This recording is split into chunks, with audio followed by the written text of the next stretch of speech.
Podium Podcast. Lo mejor está por escuchar.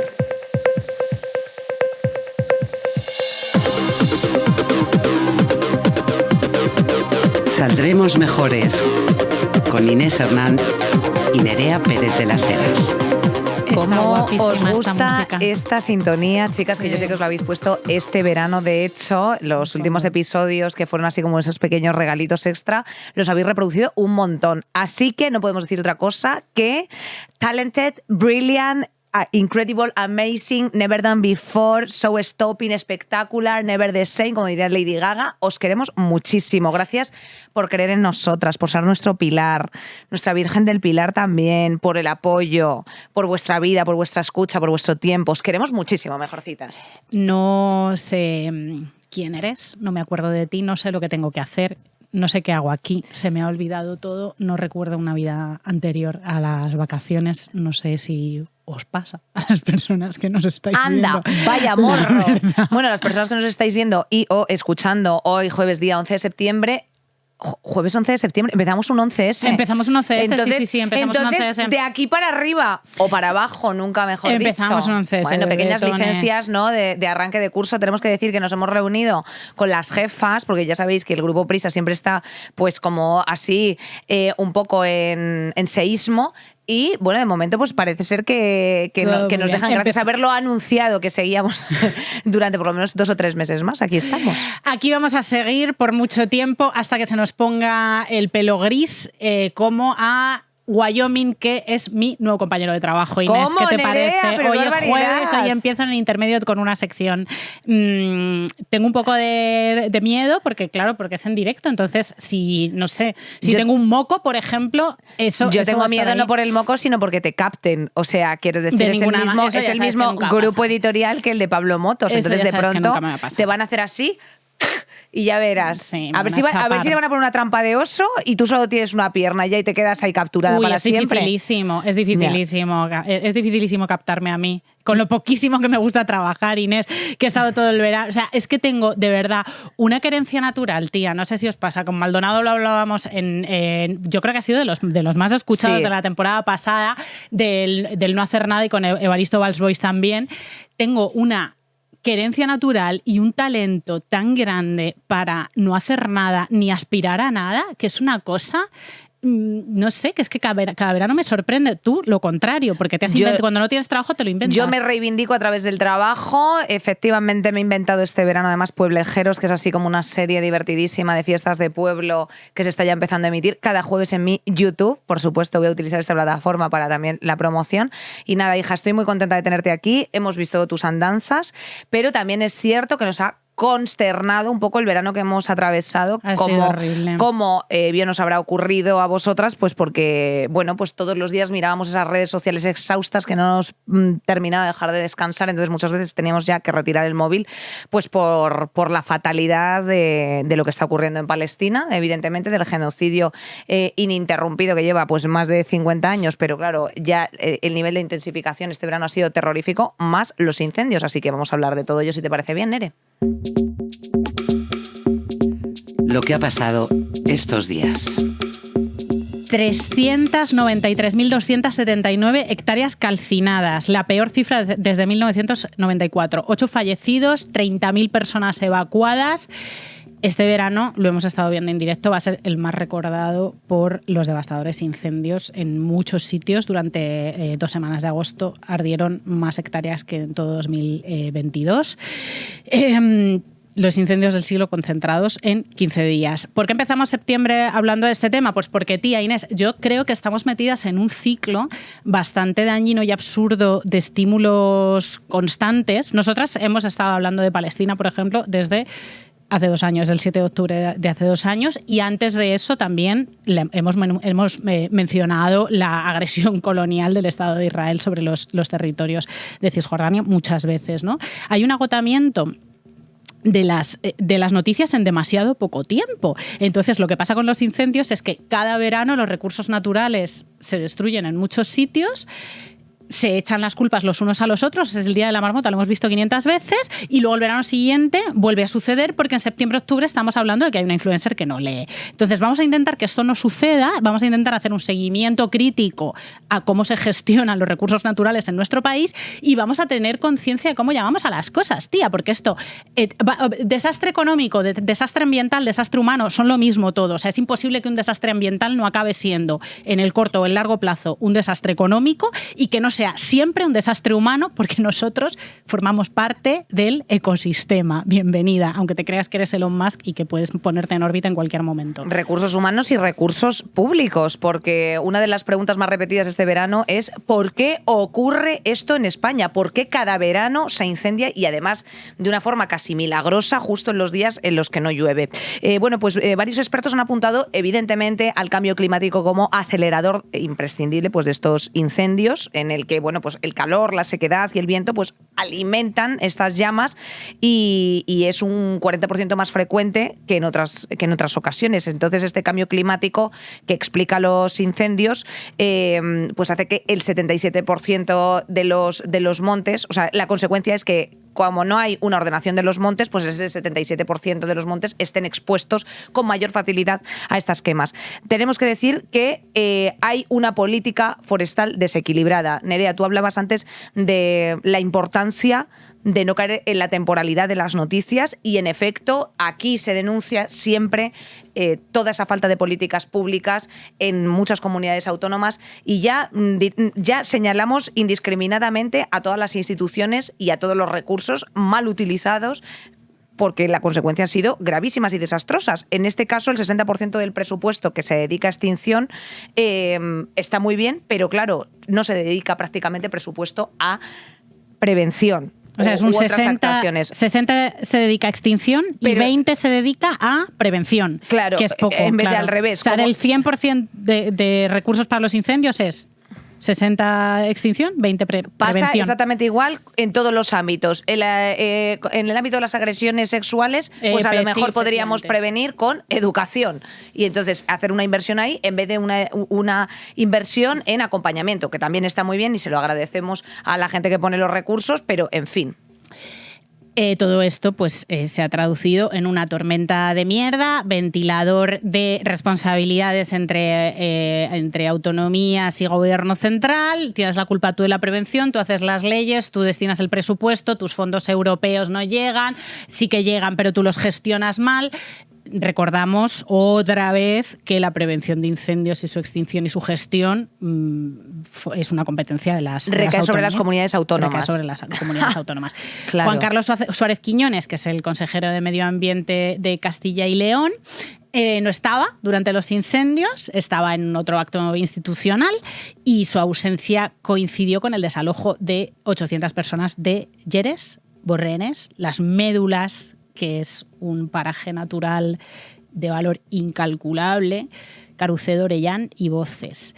Las Médulas, además, es declarado patrimonio de la humanidad. Cuando los periodistas le preguntan por qué no estaba, por qué había acudido a un evento, él respondió, abro comillas, efectivamente, ahí estamos, tenemos la mala costumbre de comer a mediodía, que es una mala costumbre que pues también cumplimos, ¿no?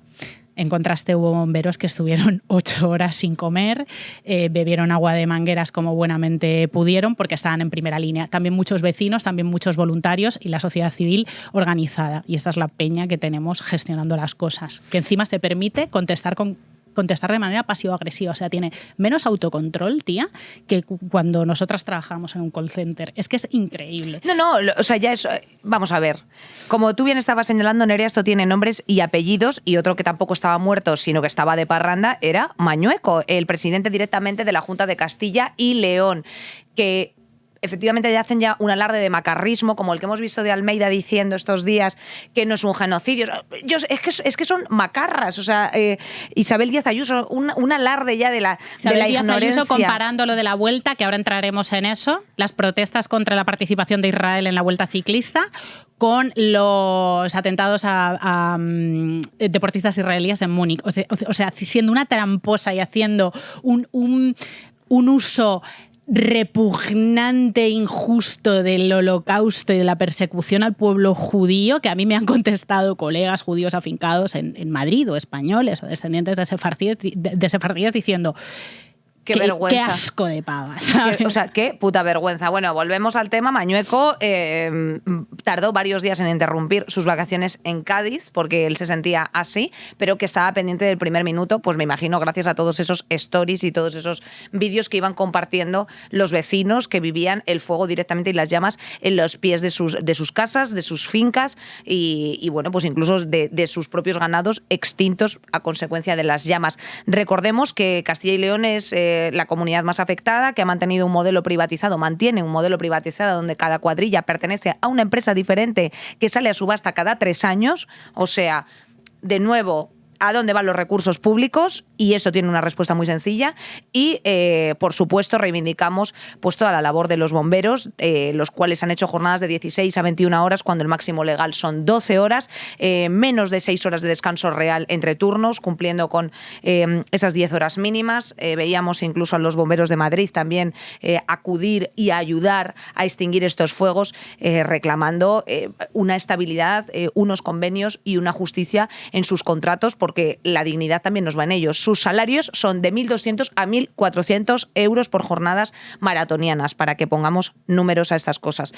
Pues qué decir, ¿no, Nerea? Pepe quiere ser bombero, mi sobrino, ¿lo sabes? ¿No? Pues se está poniendo como un armario ropero. Claro, yo veo a esa criatura, mi sobrino pequeño de los varones, la cantidad de crossfit que hace mañana, tarde y noche, lo que estudia y lo que se está preparando para hacer una labor importantísima con una gente que yo creo que hay un consenso en España que les queremos todo el mundo a los bomberos, y las condiciones finales y lo necesarios que son, y se me cae el alma a los pies, sí, la verdad. Desde luego los bomberos son lo que a la música es estopa, es a los cuerpos y fuerzas de seguridad del Estado, los bomberos. Un aplauso para esa perfecta metáfora que acaba de sacar, sí, son los estopas, de la chaqueta roja que lleva en desuso una temporada. Sí, porque ha vuelto. Ahora somos Lady in Red de Chris Burg, ese pequeño violeta de los 80, pues Is Dancing With Me, Chick to Chick, que decía la canción. Gaza, el genocidio sigue. Desvergonzadamente Netanyahu ya ha dicho que va a limpiar la ciudad de Gaza, avisa y luego desaloja. La gente está atrapada, no hay corredores humanitarios, siguen sin haberlos. Las listas de evacuación de la Cruz Roja están paralizadas. Ha salido una flotilla humanitaria este verano, la Global Summit Flotilla, a finales de agosto. Salió del puerto de Barcelona. Las últimas noticias que tenemos es que en noches consecutivas han sido atacados dos de los barcos por drones que han provocado fuegos en la cubierta.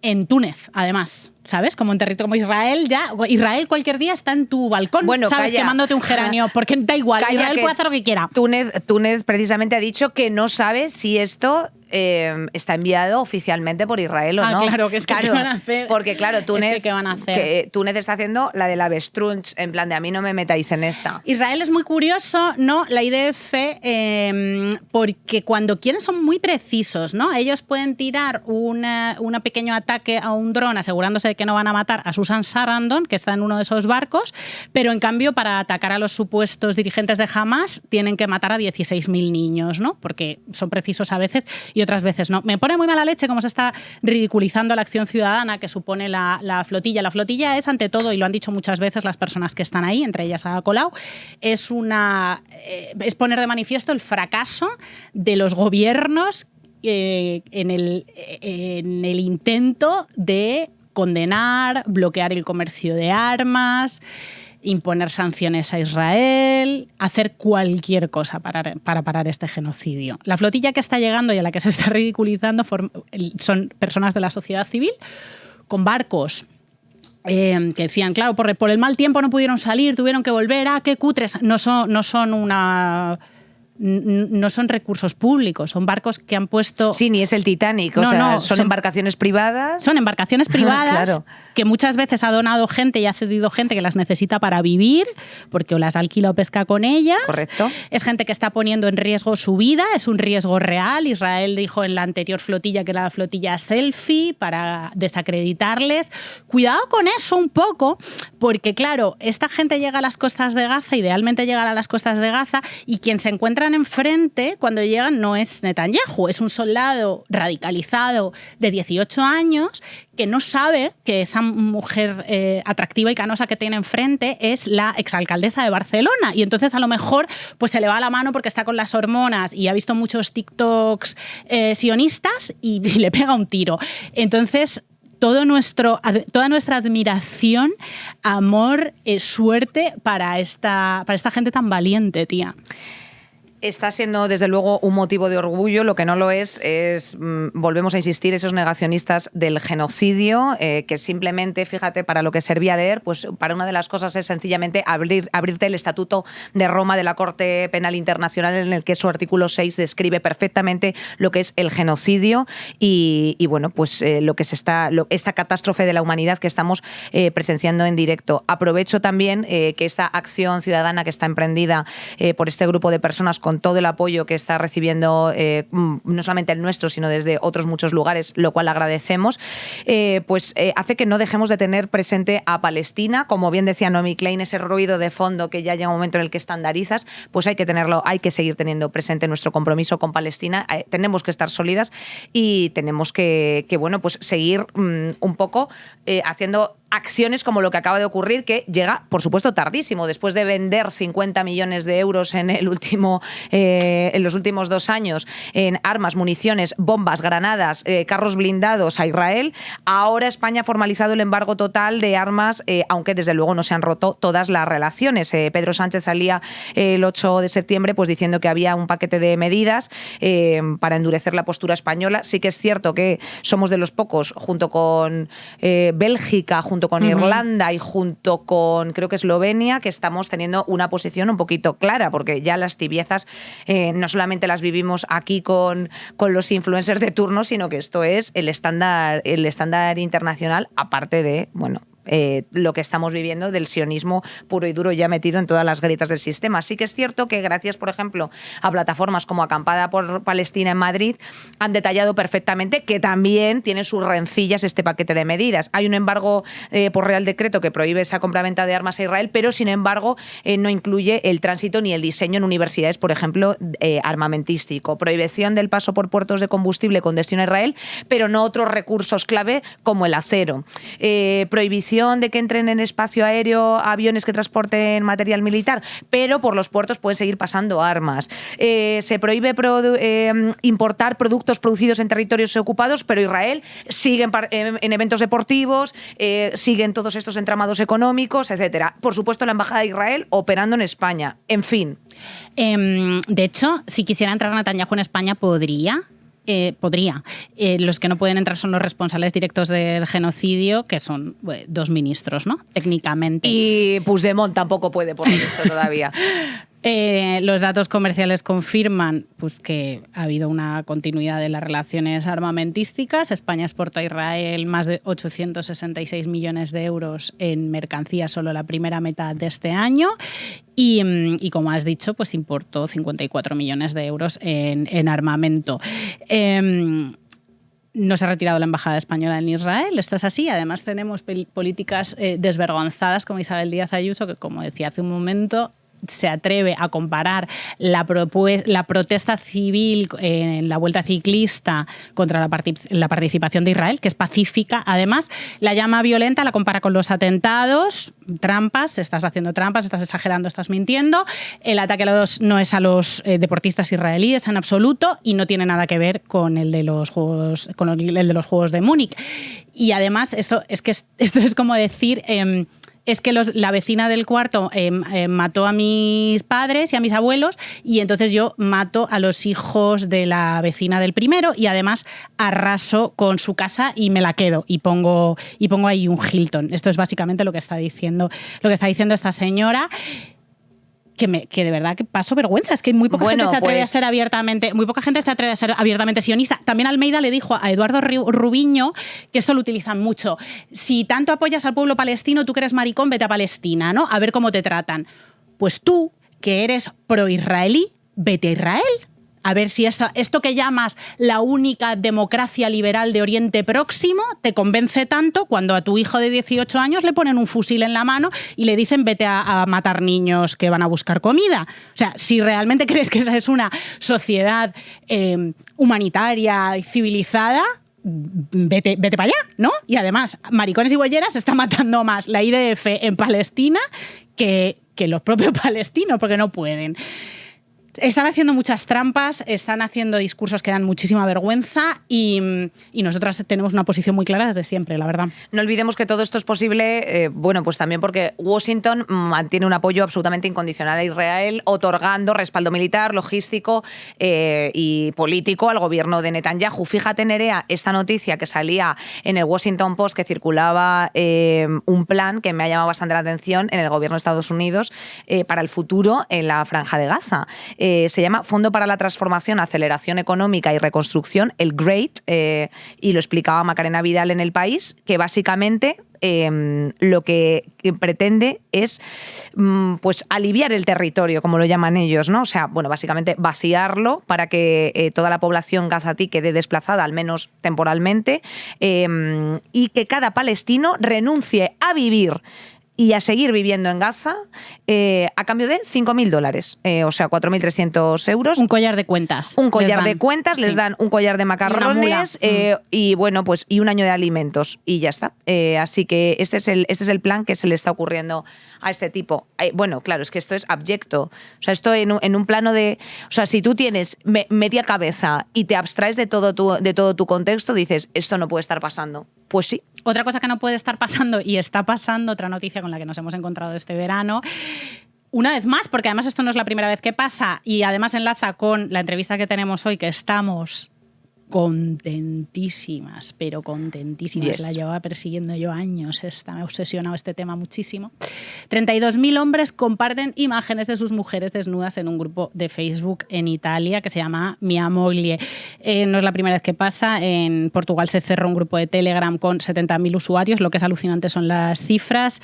Una investigación de BBC monitorizó en 2022 18 canales de Telegram y 24 grupos en países de estas características, ¿no? En las que se compartían desnudos y contenido íntimo de las mujeres que formaban parte de estos hombres, de estos usuarios, de sus novias, de sus parejas, de sus hermanas, en Rusia, Brasil o Kenia, contabilizando cerca de 2 millones de suscriptores en estos espacios.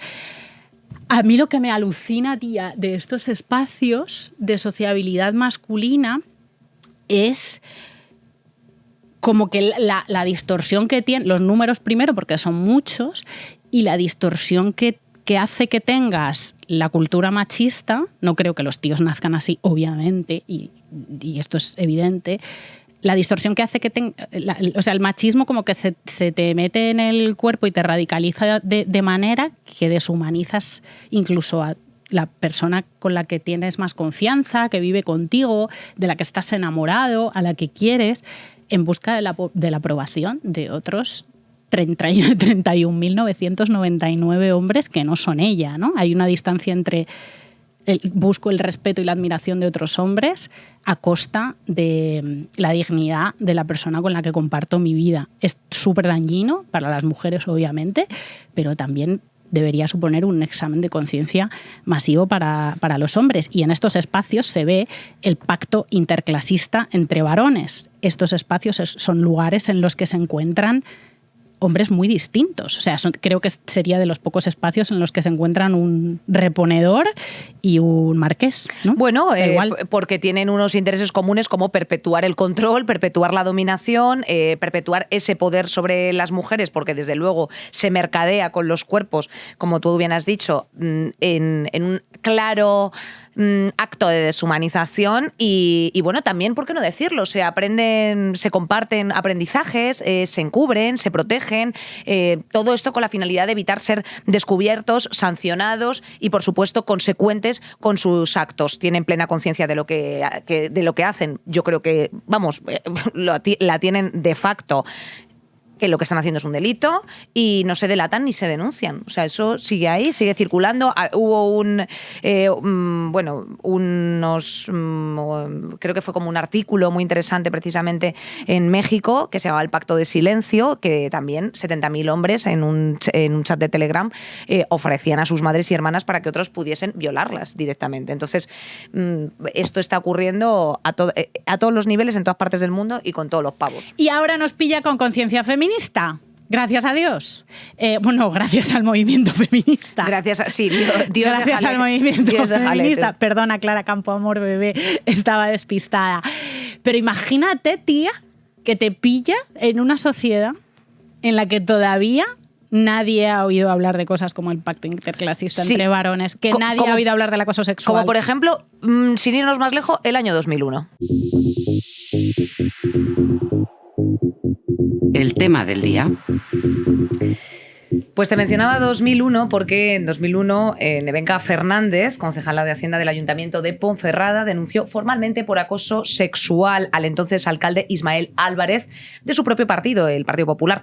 Tras romper su relación sentimental, Álvarez comenzó una campaña persistente de acoso y hostigamiento laboral, pero sobre todo personal. Mensajes no deseados en el móvil, cartas, notas manuscritas, desprecios públicos, amenazas laborales, presión psicológica constante. El tribunal condenó al alcalde en 2003 como autor de acoso sexual, siendo la primera vez en España que un político era condenado por este delito. Tenemos aquí a Nevenka Fernández, la primera mujer en España que logró una condena judicial contra un político por acoso sexual, con todo en contra, con los consejos de su pareja por querer protegerla, a su familia política, de su propia familia, de sus compañeros de partido, con un apoyo exiguo, con una fuerza increíble, con una dignidad y un respeto a sí misma que la llevó a una rueda de prensa que es Historia de España, y cuya historia, tu historia, Nevenka, la han contado en un libro Juan José Millás, la han contado en un documental de Netflix, la ha contado Itziar Bollaín en una película, pero ahora la cuentas tú en un libro, por fin. Ha llegado el momento adecuado, de una forma muy natural, o sea, sin buscarlo. Pues yo hablo a veces de la magia y del poder en ese libro, de la intención que nos mueve, ¿no?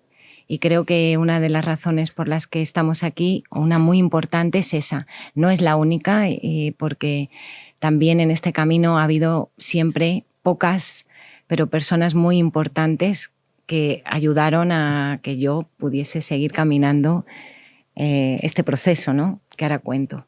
Sí. Bueno, el libro se llama El poder de la verdad. Nosotros aquí decimos siempre que la verdad nos hará libres, desde luego que sí. No lo sabía. Y nos gustaría mucho que nos dijeses un poco cómo estás 20 años después, cómo miras aquello. Precisamente este libro es un libro un poco ya de perspectiva de ese momento y un poco del actual, aparte de que es súper didáctico, para tener reflexiones para todos los públicos, por supuesto, para no solamente las mejorcitas, sino los mejorcitos. Y cómo, pues eso, sobre todo, ¿cómo te sientes? Pues me siento mucho más madura. Obviamente hay una parte física de los años, ¿no? que con la que vas evolucionando, sintiéndote cada vez un poco más a gusto contigo mismo. Y también, pues, en este proceso es que he descubierto cosas muy importantes, como por ejemplo que mi vulnerabilidad, que era algo que he tenido que proteger y que me ha dado un miedo terrible y que causó, pues eso, que algunos quisieran aprovecharse hasta el paroxismo y casi matarme, se haya convertido en un arma, en algo que, lejos de ocultar, como ahora, ¿no? Y a través de ese libro, enseñando, puede convertirse en una fortaleza, ¿no? Y en algo que puedes usar o que puedes utilizar no para esconderte, sino para mostrarte. Y ese es el poder de la verdad, en realidad, porque yo desde el año 2001, cuando esto ocurre, y primero yo no lo entiendo, luego nadie más lo va a entender y todo el mundo se pone, como decís, un poco por diferentes razones en contra, lo único que tenía era la verdad, o sea, mi verdad, lo que había ocurrido y lo que a mí... a eso me agarré. Y eso ha llegado muy lejos, como veis. No solamente al juicio inicial que se ganó de una forma inesperada totalmente, sino al documental con Ana Pastor de Netflix, después a la película con Itziar Bollaín e Isa Campo, ahora al libro con la editorial Penguin y con estar aquí con vosotras. Entonces, el poder de la verdad es una luz. Yo digo que tenemos todos en el corazón esa luz que está conectada a nosotros mismos, a quienes somos y a por qué hacemos las cosas que hacemos, que tiene una fuerza inimaginable y es capaz de conectarte con otros individuos igual que tú. Y bueno, pues a mí me ha salvado. Entonces, la verdad me ha salvado. Y quiero que compartir eso porque creo que es posible que otros puedan también. Te has salvado tú misma, Nevenka, y eso se ve en el documental es el dato, la película es el relato, el documental nos da lo que sucedió, la película y trata de explicar, aunque ahora te lo voy a preguntar, las razones que te llevan con todo en contra y en una sociedad que no era la que tenemos ahora a decir, tengo que denunciar, tengo que dar un paso adelante. ¿Qué fuerza te movió a hacer aquello con todo en contra? O sea, era tan sumamente inevitable, porque incluso tu propia familia te decía... Sí. Además que era objeto de chantaje, que esto se ve, porque Ponferrada es un sitio pequeño, el alcalde era una persona con muchos apoyos, muy querida, con mucho poder, la gente le daba mucho miedo, o sea, era una moles que era David contra Goliat. En la peli, en el documental y en el libro de Juanjo Millás y en el tuyo se ve que era inmenso. Y creo que son estos, o sea, que el feminismo se mueve siempre dando 3 pasos para adelante, 2 para atrás, 3 para adelante, 2 para atrás, pero hay momentos, hay casos, y entre ellos el tuyo en España, en el que dices, ok, con esto son 5 los pasos para adelante. Es otra cosa. O sea, ¿qué te movió a decir contra todo, o hago esto, o me muero? Pues eso es lo que me movió, la necesidad de sobrevivir. Yo tenía 26 años.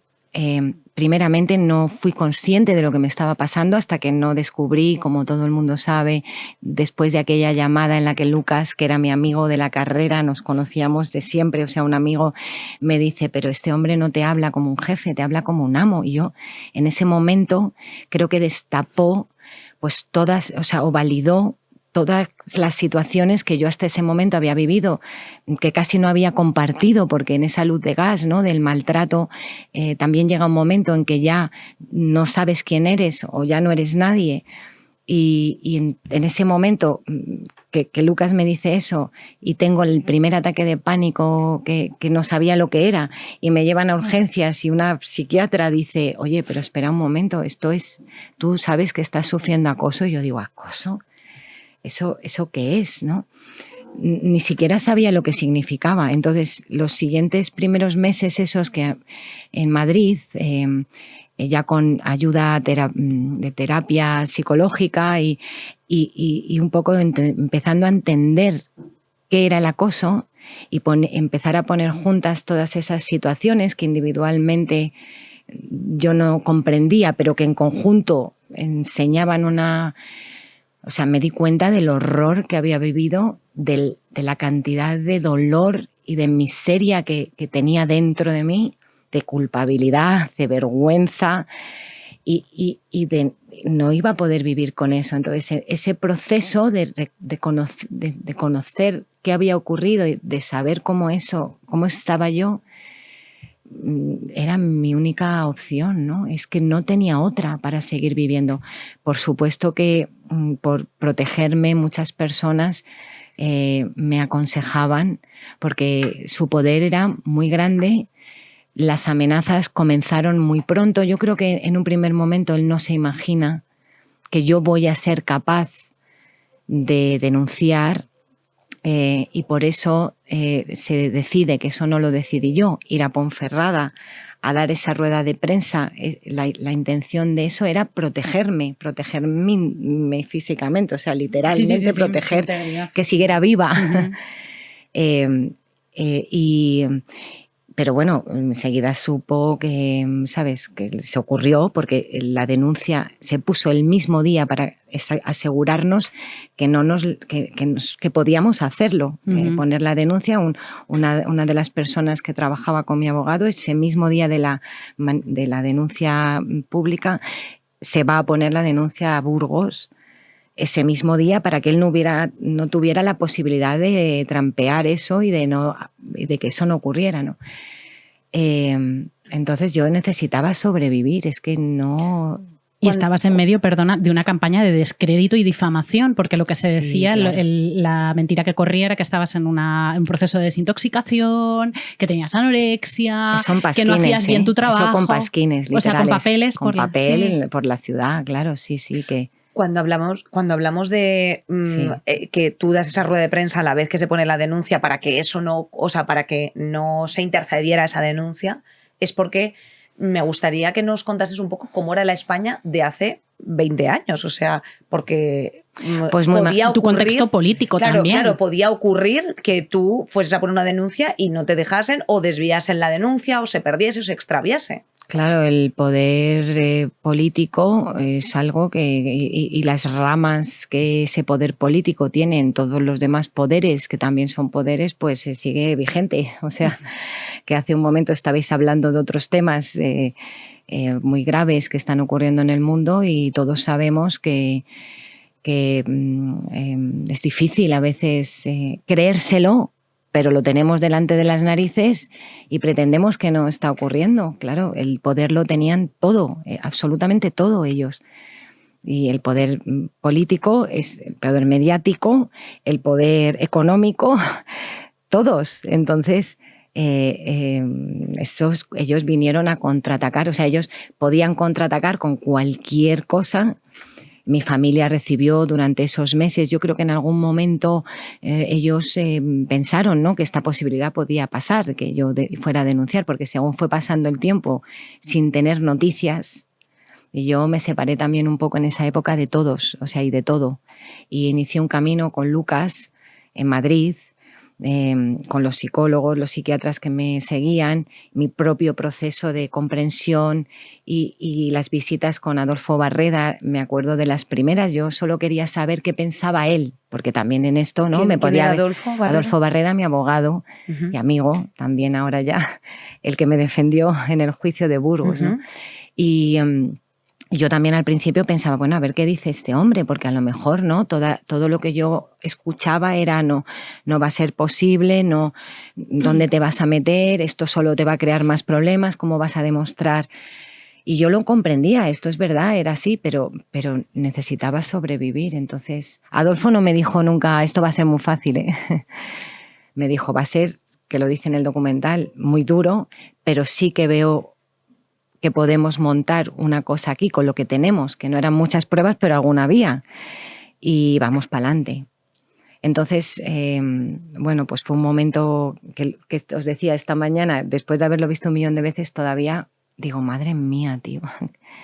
Sí, que te remueve, que te resuena, o sea, te escuchas, sí, claro, te escuchas hablando en esa rueda de prensa y todavía te colocas en ese lugar, porque obviamente eres tú. Claro, porque obviamente soy yo. Entonces ese desdoblamiento que a veces consigo cuando veo el documental, que lo he visto 100 veces o más, o la película, porque me sigue ayudando como una terapia, me sigue ayudando a observar también, y me ha servido para comprender mejor a aquella chica de 26 años que soy yo, desde una perspectiva distinta a la normal, ¿no?, que es como tú te sientes hace 26 años y tus recuerdos. Cuando lo ves en la tele, pues aparte que tenía el mando y podía apagar si me agobiaba mucho, estaba viendo una imagen, ¿no?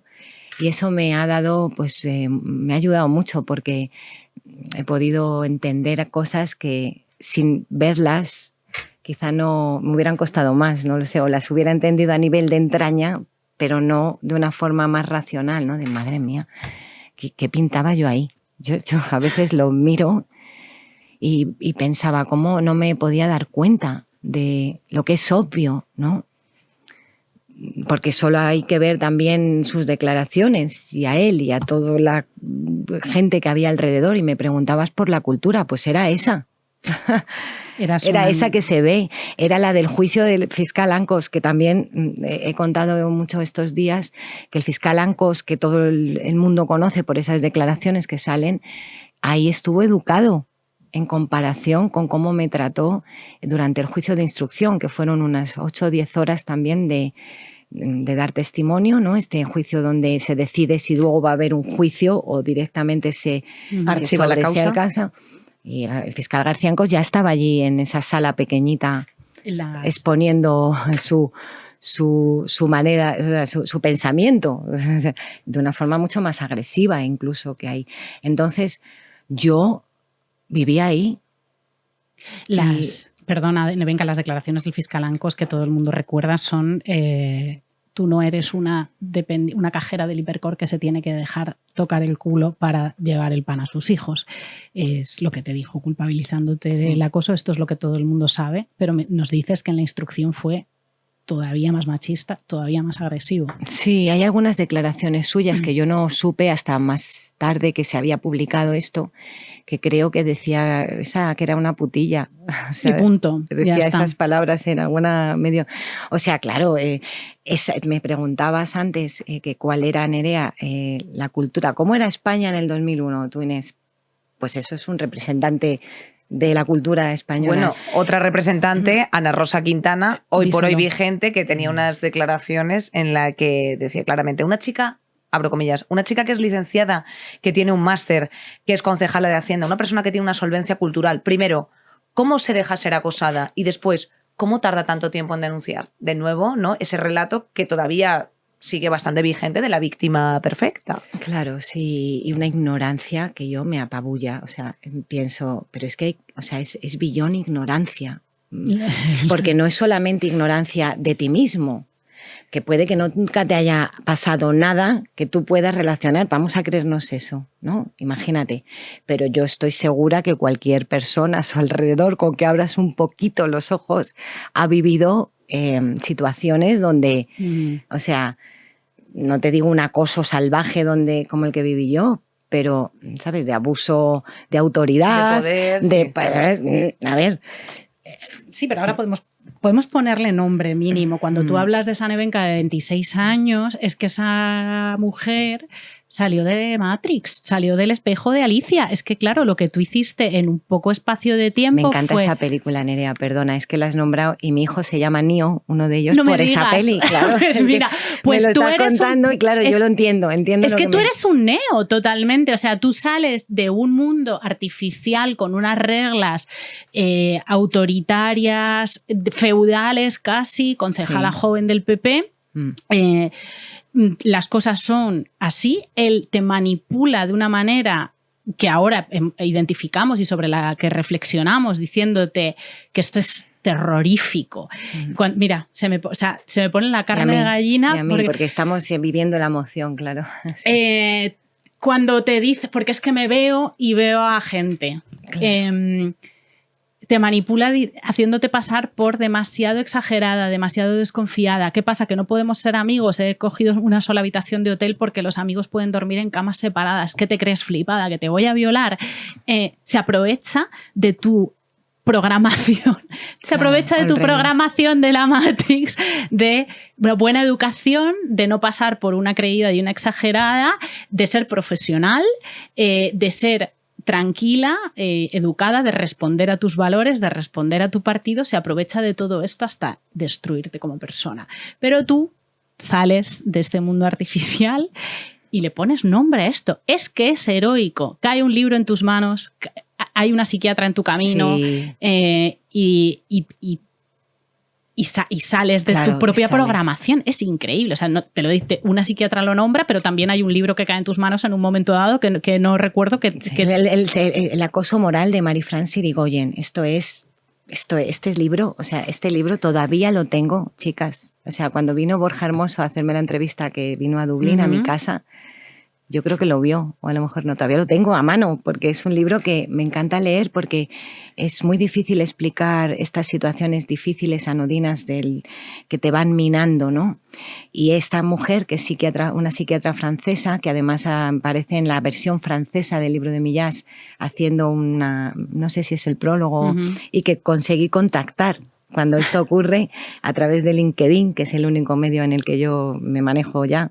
Haces muy bien. No tengo muchos porque soy de otra época, pero pues es que ella se ha dedicado a esto toda su vida y lo explica no solamente desde una perspectiva médico-teórica, sino con experiencias y casos y historias muy concretas de la vida cotidiana de una persona que va a su consulta con problemas de abuso o acoso sexual, laboral, en el trabajo, en el colegio, en una empresa.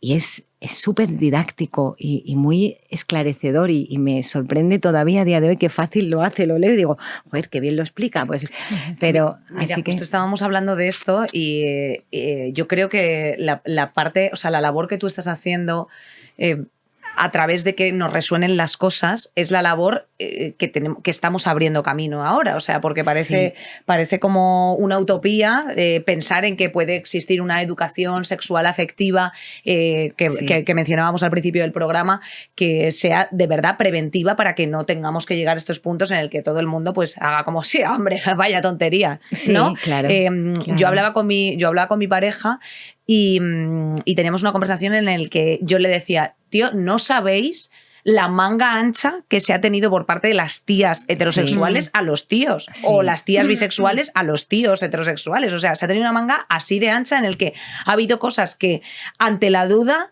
nos hemos callado, hemos dicho, bueno, vamos a hacer como que no pasa nada. Y sin dudas, muchas veces. Y contra tus propios instintos. Claro, tú sabes que no quieres estar en esa habitación de hotel, que no quieres estar en esa habitación, que no quieres estar... Y tus propios instintos te lo dicen, pero el otro te está, el jefe, el amo, la voz de la razón, el maltratador, el acosador. Sí, pero ¿de qué vas? Va absolutamente sin ningún tipo de self-awareness para adelante. Y una de las cosas que yo creo que son como más clave para precisamente que esté como un poco el círculo cerrado es si te han pedido perdón.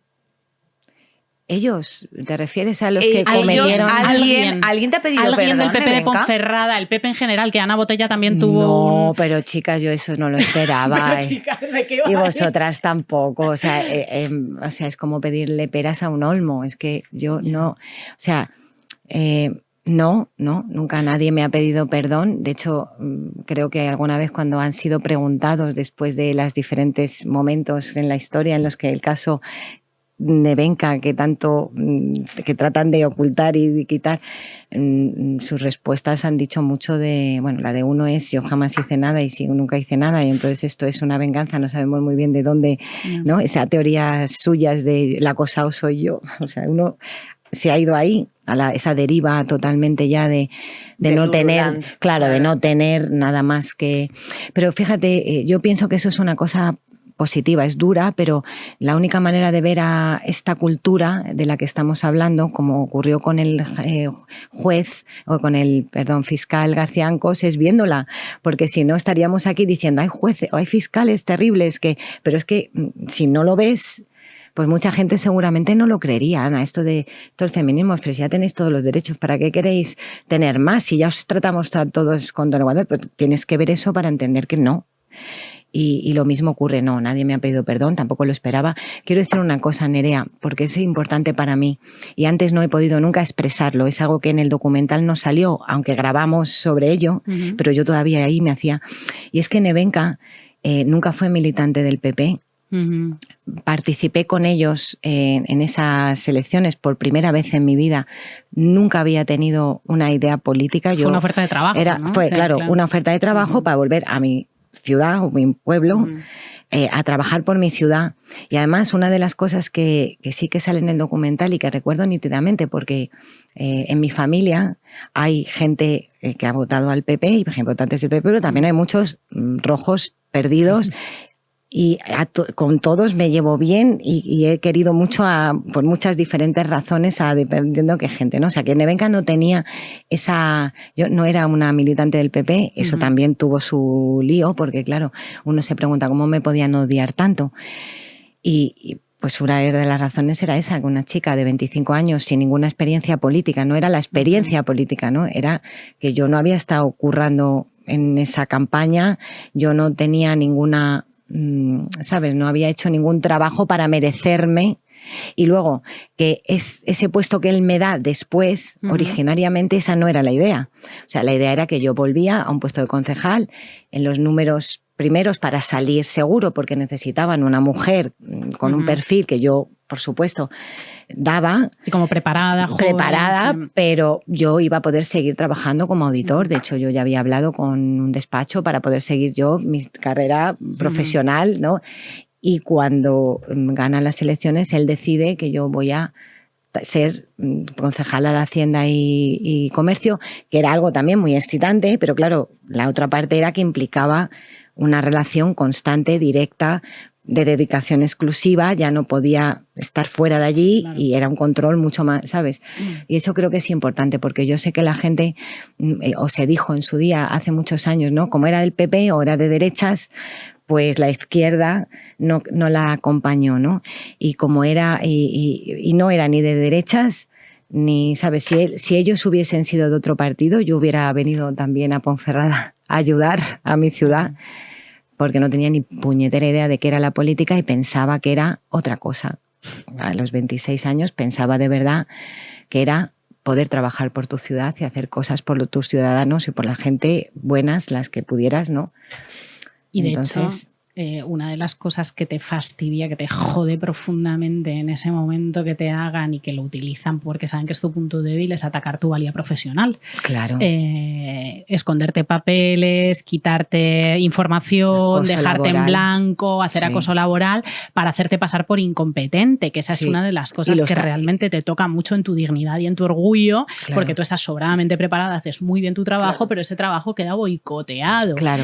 Y eso también es muy dañino, o sea, no solamente te dañan en tu integridad física, sino que te dañan en tu integridad moral, no profesional, es que va más allá de lo profesional. Va más allá de lo profesional porque eres política y estás trabajando con dinero público y para la gente, entonces es moral, porque hay un compromiso para los demás. Igual que hemos hablado del pacto interclasista entre varones y de esos grupos repugnantes y abyectos, en tu caso hay una cosa que es muy emocionante, que nos emociona mucho a todas, que es el apoyo de una rival política en un momento dado. Que no era una rival política. En ese momento, colega. Charo era una sorora. Fue un ser humano. Claro, una sorora. Un ser humano. Y yo, fíjate, siempre tuve dentro de mí... Bueno, a ver...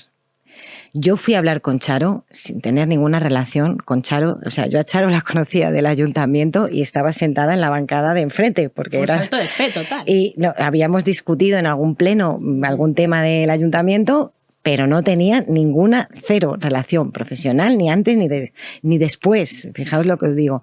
Entonces, a mí lo que pasa es que cuando yo me voy de baja, empiezo este proceso de comenzar a entender, a apuntar en un cuaderno las situaciones que habían pasado, y yo empiezo a ver la magnitud, a entender de lo que me había ocurrido.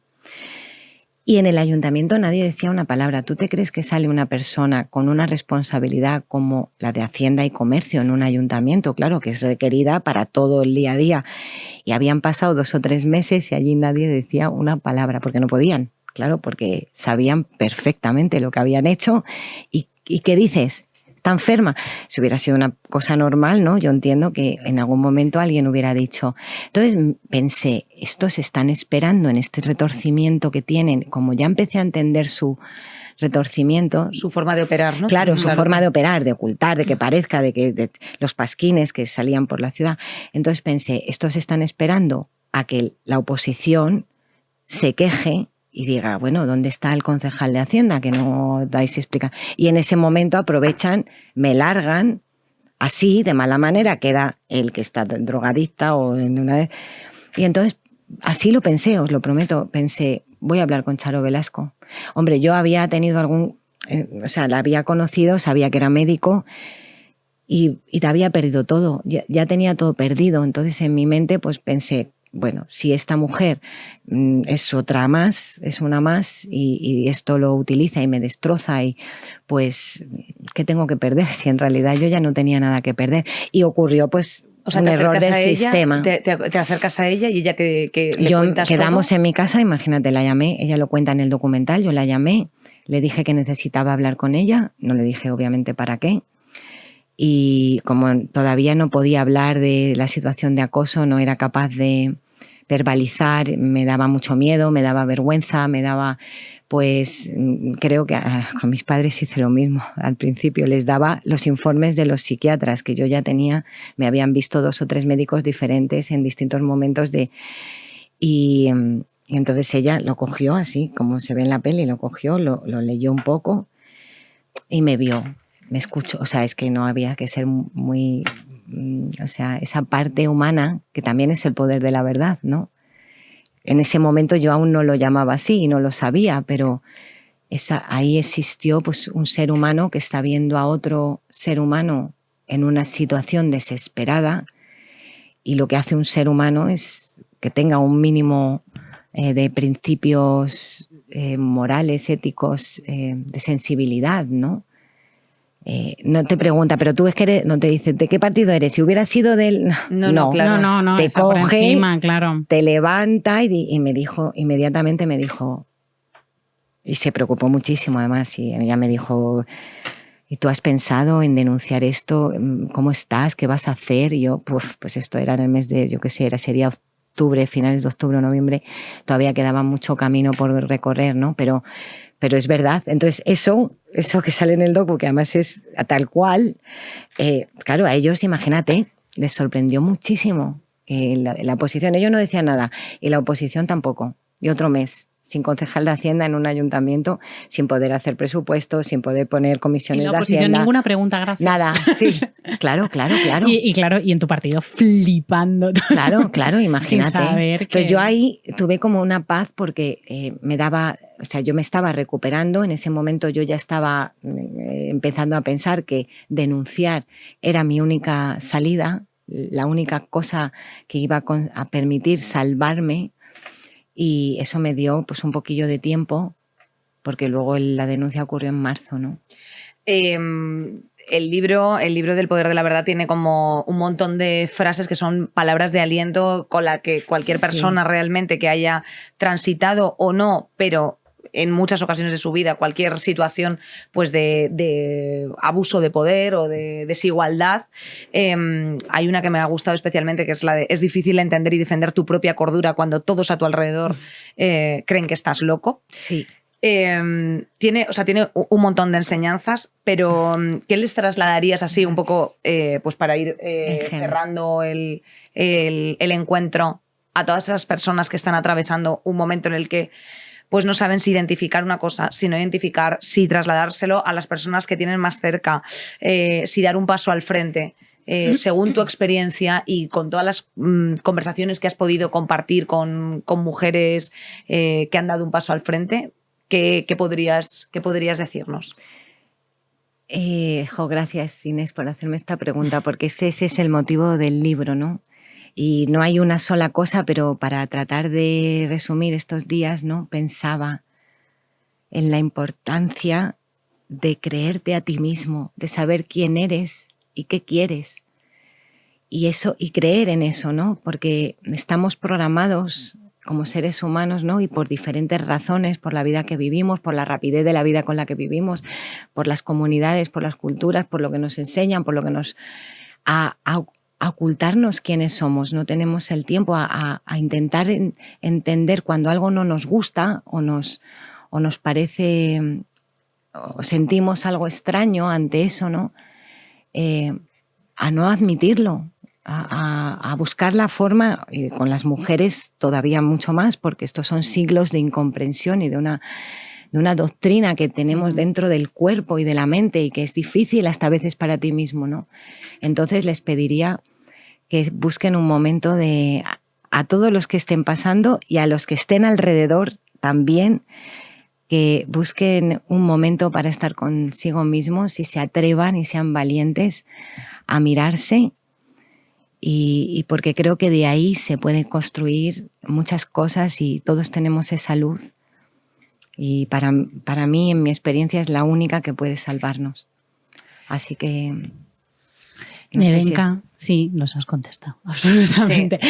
Yo te imagino, antes de conocerte, que te hemos conocido hoy, y después de ver tu historia en muchos formatos, yo te imaginaba como en Dublín, mirando por la ventana con un jersey precioso de cashmere, bebiendo de una taza de café, sentada en un puff y mirando cómo el tiempo te daba la razón. Pero fue... O sea, un pico de justicia, creo, y ahora te voy a preguntar cómo fue para ti el salir en el Festival de San Sebastián después de la presentación de Nevenka de la película de Itziar Bollaín y tener a varios niveles de escaleras de personas aplaudiendo. Has llegado a un punto de sanación, espero. Se ha hecho te sientes que se ha hecho justicia, sientes que se te ha dado la razón, que moralmente ha quedado esa persona que se pudo quedar en España, esa persona a la que todo el pueblo le da la razón, esa persona mentirosa ha quedado como enterrado por la historia, manipuladora, y tú has salido victoriosa, si es que se puede utilizar esta palabra. En San Sebastián, creo que lo hablábamos antes, desde luego sí, o sea, la comprensión, que es algo que también he podido descubrir y sentir, tiene efectos curativos extraordinarios. Entonces hubo muchísima comprensión, eso es lo que yo sentí.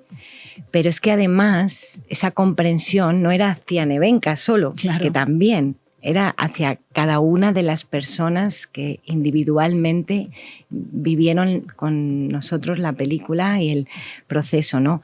Como espectadores, como potenciales víctimas de un acoso o de un maltrato, de un abuso, como potenciales testigos de situaciones donde admitimos cosas que no deberíamos o nos resulta difícil ponernos al lado del que sabemos que está siendo maltratado, aunque sea con un insulto pequeño o por su forma de ser o por su forma de vestir o porque es diferente o porque es extranjero o porque, ¿no?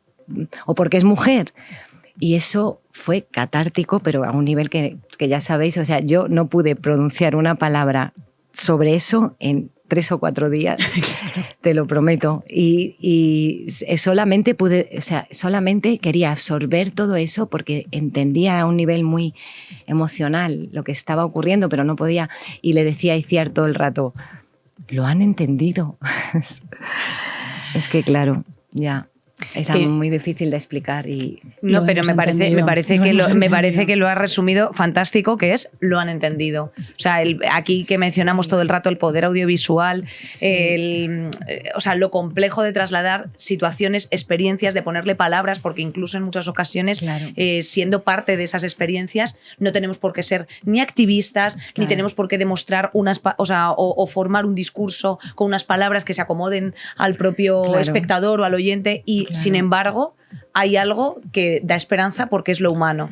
O sea, que es lo humano, que además es la energía que tú has traído aquí a esta sala ha sido como, aparte de una energía de denuncia, por supuesto, y de poner de manifiesto toda tu experiencia, es altamente esperanzadora porque es, pues cree en ti.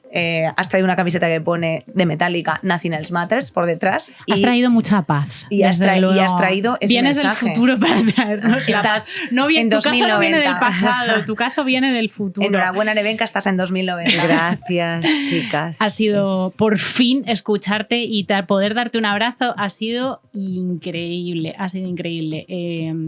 Lo he dicho, España avanzó 5 pasos seguidos después de tu decisión de... Bueno, y también necesita gente como vosotras, que estabais fuera, ya os lo he contado, pero ahora lo contamos aquí. He llegado un poquito antes y he tenido la suerte de veros en directo con vuestras cosas. Hechas unas demonias. Y estaba emocionada, o sea, la cantidad de luz que emitís. No dejéis de hacerlo, porque no es lo normal. Yo, bueno, a ver, no lo he visto mucho y he visto mucho, pero no, esto no. Así que gracias también a vosotras. Necesitamos seguir siendo valientes todos. Gracias, Nevenka. Pues más que nunca, hoy sí que tiene sentido esta vuelta de temporada con el título del podcast, Saldremos Mejores. Nevenka Fernández, muchísimas gracias. Nevenka. Y gracias a todo el equipo que hace esto posible, por supuesto. La Blanqui, la Bea, la Nico, la Sara y la Paula. Es que claro, siempre, es que no estamos solas. Saldremos Mejores con Inés Hernán y Nerea Pérez de las Heras.